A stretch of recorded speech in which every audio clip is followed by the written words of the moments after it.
Chapter 1. The Roots of Persian Power, Empire, Memory, and Identity. To understand why Iran holds such weight in the Middle East today, one must travel back across more than 2,500 years of continuous civilization. Unlike many of its neighbors, whose modern borders were drawn by European mapmakers in the 20th century, Iran carries the memory of being an empire long before the idea of the modern nation-state existed.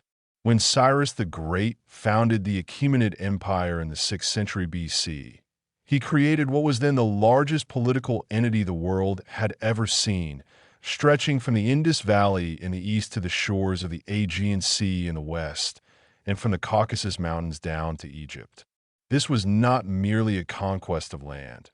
It was the birth of a particular way of ruling, one that tolerated many languages, religions, and customs under a single imperial umbrella.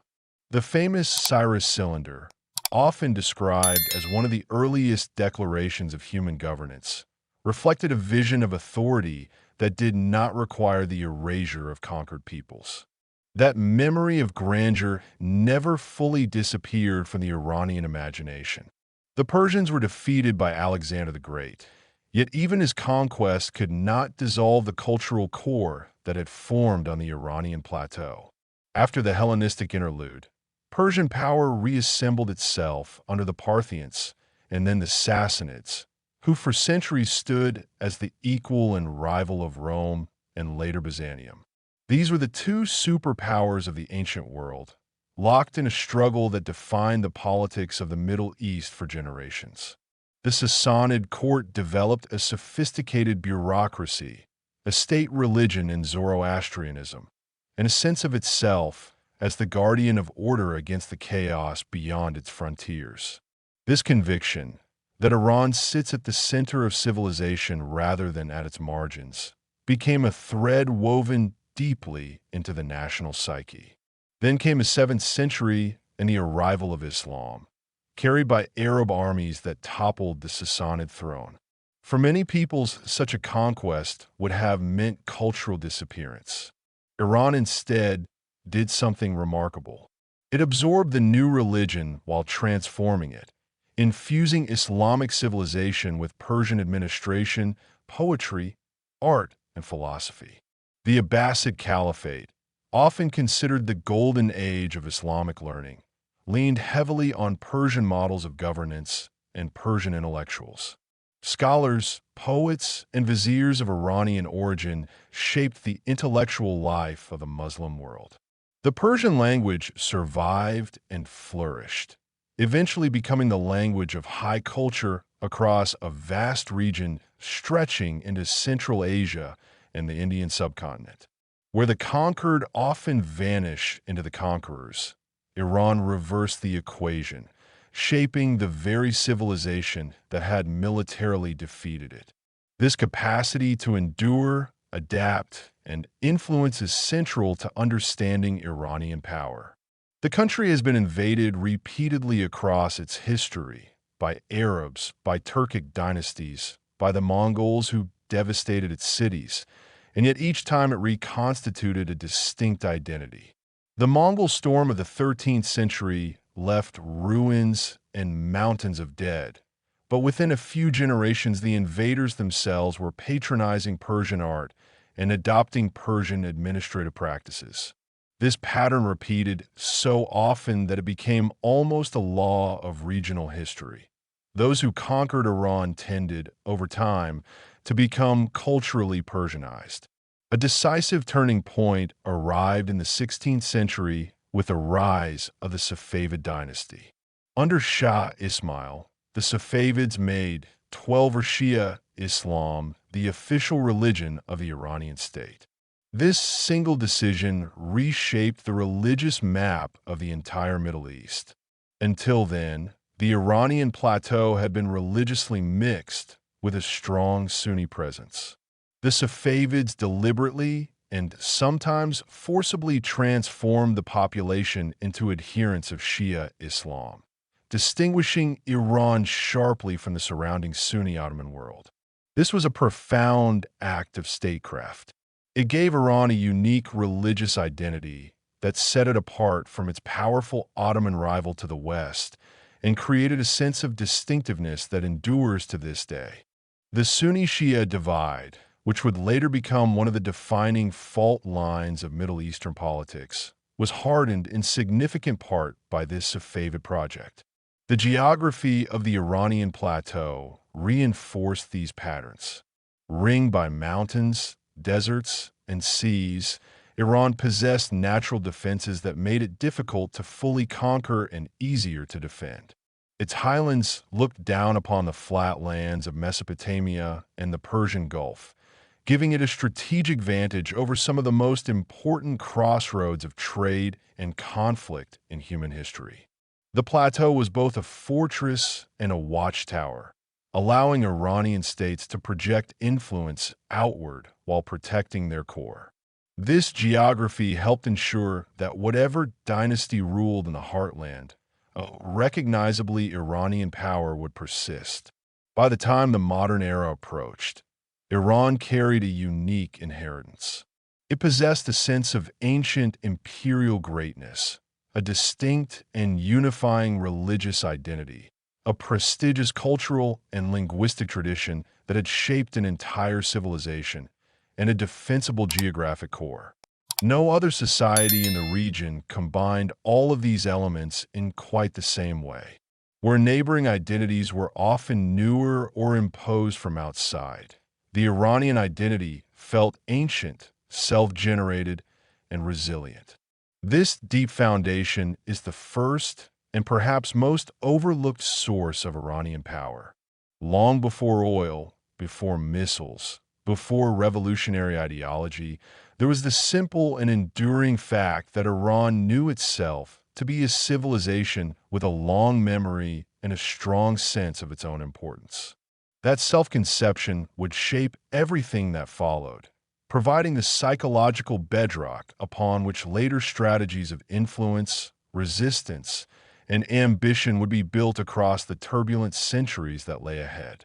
Chapter 2: Oil, Empires, and the Making of a Modern Grievance. As the modern world took shape, Iran found itself caught between the ambitions of great powers, and from this struggle emerged both vulnerability and a fierce determination that still drives its conduct today. The 19th century was unkind to the Iranian state. The Qajar dynasty, which ruled from the late 18th century, presided over a period of weakness in which Iran became a chessboard for the rivalry between the British Empire and Tsarist Russia. The two powers carved out spheres of influence, extracted humiliating concessions, and treated Iranian sovereignty as a convenience to be negotiated among themselves. Wars with Russia stripped away territories in the Caucasus, and treaties signed under pressure left a lasting sense of injustice. The memory of being manipulated by outside powers, of watching foreigners decide the country's fate, planted seeds of resentment that would grow into one of the most powerful forces in modern Iranian politics. At the heart of this story lay a single transformative resource: oil. In the early 20th century, vast petroleum reserves were discovered in Iran, and with them came a new and intense form of foreign interest. The Anglo-Persian Oil Company, later known as the entity that would become a global energy giant, gained sweeping control over Iran's oil wealth under terms that left the Iranian people with only a small fraction of the profits. For decades, the wealth flowing from beneath Iranian soil enriched foreign shareholders while ordinary Iranians saw little benefit. This arrangement became a symbol of national humiliation, a constant reminder that the country's most valuable asset was controlled by outsiders. The grievance over oil was not merely economic. It became deeply emotional, tied to questions of dignity, sovereignty, and justice. The early 20th century also brought the Constitutional Revolution, an extraordinary movement in which Iranians demanded a parliament, a constitution, and limits on royal power. This was one of the earliest such movements in the region, reflecting a society capable of generating its own demands for representation and accountability. Though the constitutional experiment faced setbacks and foreign interference, it demonstrated a vibrant political consciousness. Iranians were not passive subjects. They were citizens with ideas about how they wished to be governed. This tradition of popular mobilization would resurface repeatedly across the century. The Pahlavi dynasty rose in the aftermath of these upheavals. Reza Shah, a military officer who seized power, sought to drag Iran into modernity through rapid centralization, infrastructure, secular reform, and the suppression of tribal and clerical rivals. He admired the modernizing projects he saw elsewhere and tried to forge a strong, unified state. Yet his rule also concentrated power and silenced dissent. During the Second World War, the Allied powers, suspicious of his leanings, occupied Iran and forced him to abdicate in favor of his young son, Mohammad Reza Pahlavi. Once again, Iranians watched foreign troops march across their land and depose their ruler. The lesson was bitter and unmistakable. Iran's fate still rested in foreign hands. The most searing episode came in the early 1950s, when a nationalist prime minister named Mohammad Mossadegh led a movement to reclaim Iran's oil for the Iranian people. The decision to nationalize the oil industry was wildly popular, an assertion of sovereignty against decades of exploitation. Mossadegh became a symbol of national pride, a leader willing to stand up to the great powers. But his defiance provoked a fierce reaction. In 1953, a coup orchestrated with the involvement of foreign intelligence services removed him from power and restored the Shah to full authority. For Iranians, this was a defining trauma. A popular, legally constituted government had been overthrown because it dared to claim the nation's own resources. The coup confirmed the deepest suspicions of foreign manipulation and cast a long shadow over everything that followed. It became a foundational grievance, cited for generations as proof that outside powers would never allow Iran to be truly independent. After the coup, the Shah ruled with growing reliance on foreign support and an increasingly authoritarian hand. He pursued an ambitious modernization program, the so-called White Revolution, which brought land reform, expanded education, and rapid industrial growth. Oil revenues poured into the treasury, and Iran's military expanded into one of the most powerful in the region. On the surface, the country appeared to be a rising power, a pillar of regional stability courted by the great powers.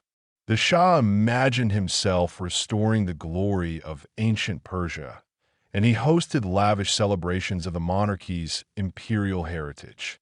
Yet beneath the glittering surface, deep tensions accumulated. The benefits of modernization were unevenly distributed. Rapid change uprooted traditional ways of life, swelled the cities with rural migrants, and produced inequalities that fueled resentment. The secret police suppressed dissent harshly, silencing political opposition and creating an atmosphere of fear. Many Iranians felt alienated by a state that seemed to serve foreign interests and a narrow elite while trampling on cultural and religious values. The clergy, long a powerful force in Iranian society, grew increasingly hostile to a monarchy they saw as corrupt, repressive, and beholden to foreign powers. Intellectuals, merchants, students, and workers each had their own grievances, but they shared a growing conviction that the existing order was illegitimate. By the late 1970s, these accumulated tensions had reached a breaking point. The combination of economic strain, political repression, cultural alienation, and the powerful memory of foreign domination created conditions ripe for upheaval. The grievance over oil, the trauma of the coup, the resentment of foreign interference, and the longing for dignity and independence all converged. Iran stood at the edge of one of the most consequential revolutions of the 20th century. The deep historical identity described earlier now fused with modern grievances to produce an explosive political force. What emerged from this convergence would not only transform Iran, but would reshape the balance of power across the entire Middle East, sending shockwaves that continue to define regional politics to this very day.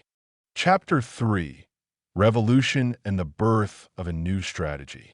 In 1979, an earthquake shook the Middle East whose tremors are still felt across the region. The Iranian Revolution swept away the monarchy and replaced it with an entirely new kind of state, one founded on a revolutionary interpretation of religion and politics. The uprising drew together an astonishingly broad coalition. Clerics, students, leftists, merchants, nationalists, and ordinary citizens who shared little except a determination to end the existing order. Massive demonstrations filled the streets, strikes paralyzed the economy, and the once formidable security apparatus crumbled.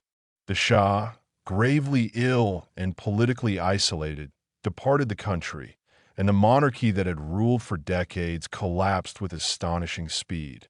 Into the vacuum stepped a figure who had spent years in exile, a cleric whose uncompromising vision would define the new republic. The revolution established an Islamic republic, a political system unlike any other in the world. It combined elements of representative government with elected officials and a parliament, with an overarching religious authority that held ultimate power. This unique structure placed a supreme religious leader at the apex of the state, above the elected institutions, as the guardian of the revolution's values. The new order was not merely a change of government. It was a fundamental reimagining of the relationship between religion, society, and the state. It rejected both the Western model that the Shah had embraced and the alternative systems offered by the great powers of the era. Instead, it proclaimed a third path, one rooted in religious principles and fierce independence from foreign domination. From its earliest days, the new republic defined itself in opposition to outside interference. The deep grievances described in earlier chapters, the memory of the coup, the resentment of foreign control over oil, and the longing for genuine sovereignty, now became official state ideology. The revolution proclaimed that Iran would never again bow to foreign powers, that it would chart its own course regardless of the cost. This defiant posture brought immediate confrontation. A dramatic crisis erupted when revolutionaries seized a foreign embassy and held its personnel for well over a year, an event that shattered relations with a major world power and set the tone for decades of hostility. The new Iran had announced itself to the world as a state that would not be intimidated. The revolution also carried a message that extended far beyond Iran's borders. Its leaders believed their movement was not merely a national event, but a model for the oppressed everywhere, particularly for fellow believers across the region. They spoke of exporting the revolution, of inspiring others to rise against rulers they considered corrupt and beholden to foreign interests. This ambition alarmed neighboring governments, many of whom ruled over populations that included significant communities sympathetic to the revolutionary message. The fear that Iran's example might ignite unrest in their own countries drove these governments toward hostility, setting the stage for confrontation across the region. That confrontation arrived swiftly and brutally. A neighboring ruler, sensing both opportunity and threat in Iran's revolutionary turmoil, launched a massive invasion. He calculated that the chaos of the revolution had left Iran weak, and that a quick victory would expand his own power and crush the revolutionary contagion at its source. He badly misjudged. Instead of collapsing, the Iranian nation rallied with extraordinary determination. The war that followed lasted 8 years and became one of the longest and bloodiest conflicts of the 20th century. Waves of volunteers, driven by patriotism and religious fervor, threw themselves into the defense of their homeland. Cities were bombarded, chemical weapons were unleashed, and hundreds of thousands perished. The suffering was immense, yet Iran refused to surrender. This war was a crucible that forged the strategies still defining Iranian power today. Facing an enemy backed by wealthy regional states and tacitly supported by great powers, Iran found itself isolated and outgunned. It could not match its adversaries in conventional military hardware, nor could it rely on foreign patrons to supply it freely. Out of this desperate situation emerged a new way of thinking about power and security. Iran learned that it could not win through conventional strength alone, and so it began to develop alternative methods. Asymmetric tactics, self-reliance in weapons production, and above all, the cultivation of relationships with sympathetic groups beyond its borders who could extend its influence and provide strategic depth. The war also deepened the revolutionary state's most important institution, an elite military force created to protect the revolution.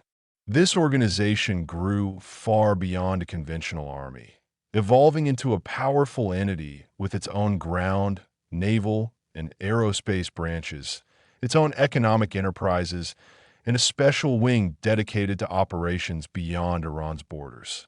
This external wing would become the instrument through which Iran projected influence across the region, building partnerships with allied movements and embedding Iranian strategic interests far from its own territory. The seeds of a regional network were planted in the soil of this terrible war. When the conflict finally ended in exhaustion, with neither side achieving its grand ambitions, Iran emerged transformed. It had survived the gravest threat to its existence, defended its revolution, and developed a hard-earned understanding of how a relatively isolated power could survive and even thrive in a hostile environment.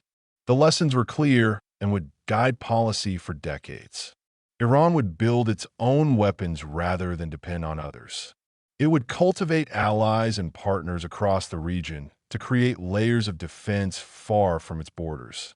It would embrace unconventional methods to offset the conventional superiority of its rivals. And it would never abandon the fierce independence that had defined the revolution from its first day. By the close of this formative period, the foundations of modern Iranian power were firmly in place. The ancient civilizational identity, the modern grievances against foreign domination, and now a revolutionary ideology combined with battle-tested strategies of survival and influence. Iran had become a state with a distinctive worldview, a network of regional relationships in its early stages, and a determination to shape the Middle East according to its own vision.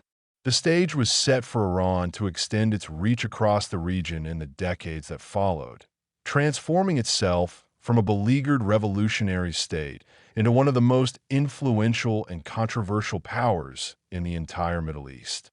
Chapter 4: The Web of Influence: How Iran Projects Power Today.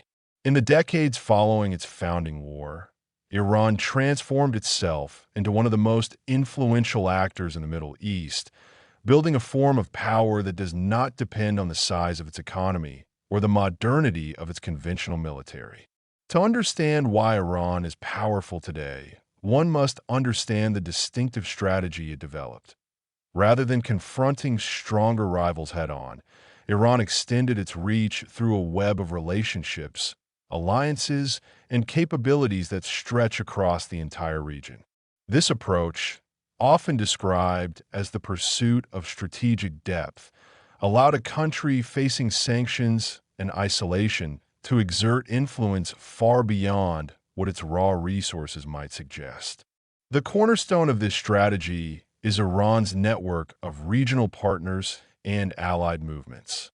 Across several countries in the Middle East, Iran cultivated relationships with groups that shared aspects of its religious orientation or its opposition to common adversaries.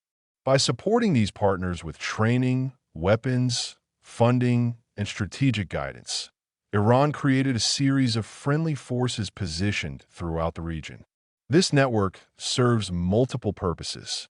It provides Iran with allies who can advance its interests. It creates buffers and deterrence against its enemies, and it gives Iran the ability to apply pressure on rivals in multiple places at once. Should Iran ever face direct attack, these partners offer the capacity to respond across a wide geographic arc, complicating any adversary's calculations enormously. This dispersed network means that confronting Iran is never a simple matter of facing a single state. It means contending with influence woven into the fabric of several countries. A second pillar of Iranian power is its mastery of asymmetric capabilities. Recognizing that it could not match the advanced air forces and naval fleets of its wealthiest rivals, Iran invested heavily in technologies and tactics that could offset that imbalance. It developed an extensive program of missiles and, more recently, drones, building an arsenal capable of striking targets across considerable distances. These weapons are relatively inexpensive compared to advanced aircraft, yet they can threaten critical infrastructure, military installations, and shipping. Iran also developed the ability to threaten one of the world's most vital waterways, a narrow passage through which a substantial share of global energy supplies flows. The mere possibility that Iran could disrupt this choke point gives it considerable leverage, since any major disruption would send shockwaves through the global economy. In this way, geography itself becomes a source of power, allowing Iran to influence calculations far beyond its borders. The Iranian nuclear program represents another dimension of this strategy and one of the most contested issues in international politics. Iran has long insisted that its nuclear activities are intended for peaceful purposes, while its rivals have feared the program could provide the basis for a weapon. Regardless of intentions, the program itself has become a powerful tool of leverage. It has drawn Iran into prolonged negotiations with major world powers, made Iran a central focus of international diplomacy, and given it a bargaining chip of immense value. The program has also brought heavy sanctions and isolation, imposing real costs on the Iranian economy and people. Yet the very fact that the world devotes enormous attention to Iran's nuclear activities underscores its status as a power that cannot be ignored. Few countries of comparable economic size command such sustained focus from the great powers. Iran's influence also flows through ideological and religious channels.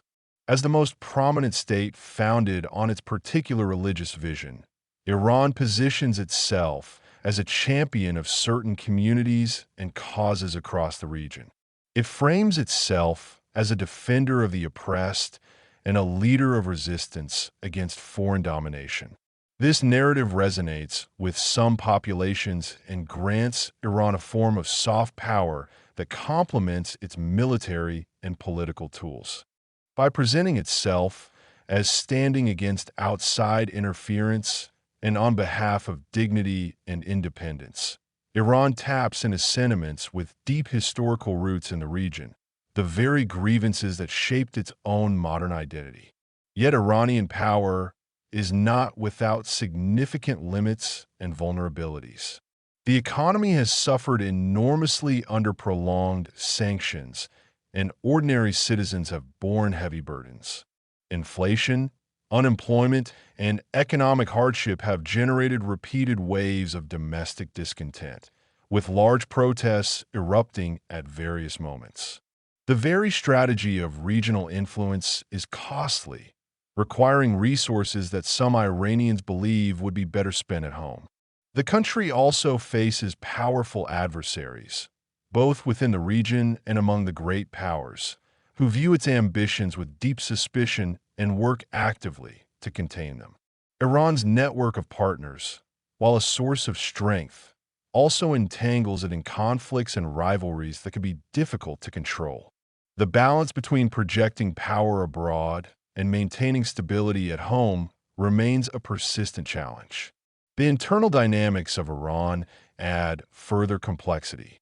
It is a society with a young, educated, and often restless population, many of whom desire greater freedoms and better economic prospects.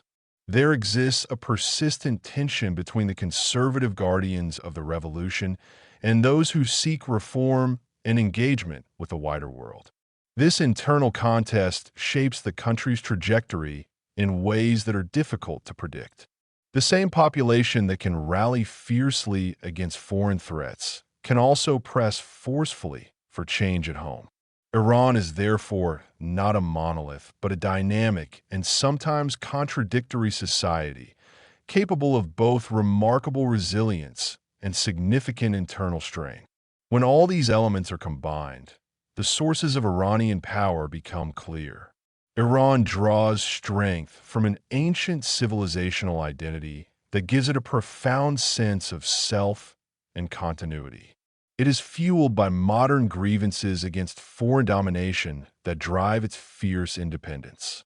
It is organized around a revolutionary ideology that provides purpose and a sense of mission. And it operates through a sophisticated strategy of regional influence, asymmetric capabilities, and diplomatic leverage that allows it to punch far above its economic weight. No single factor explains Iranian power.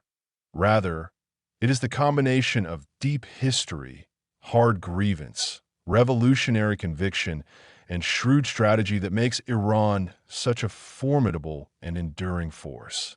The story of Iranian power is ultimately a story of how a nation transformed historical memory, hard experience, and strategic ingenuity into lasting influence.